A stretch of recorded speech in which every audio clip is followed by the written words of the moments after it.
வாராகி அப்படின்னு சொன்னாலே ரொம்ப கோவக்கார சாமி, ரொம்ப பவர்ஃபுல்லான சாமி.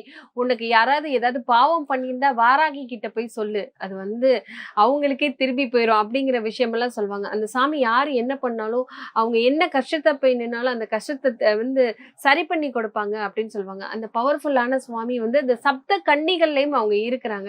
வாராகி அம்மனை பத்தி சொல்லுங்களேன். உண்மையாவே சப்த கண்ணீர்கள் அவங்க ஒருவர். அந்த சப்த கண்ணீர்கள மாறுபட்ட விஷயங்களா இருக்காங்க. உடல் வேறு, தலை வேறு. எப்பவுமே வித்தியாசமான ஒரு விஷயம் இருக்குன்னா அதுக்கு பவர் அதிகம். அதே மாதிரிதான் நரசிம்மரும் அந்த பவர் இருக்கு, வராகி அம்மனுக்கும் பவர் இருக்கு. சாந்த சொரூபினின்னு பாத்தீங்கன்னா வராகி அம்மன் தான்.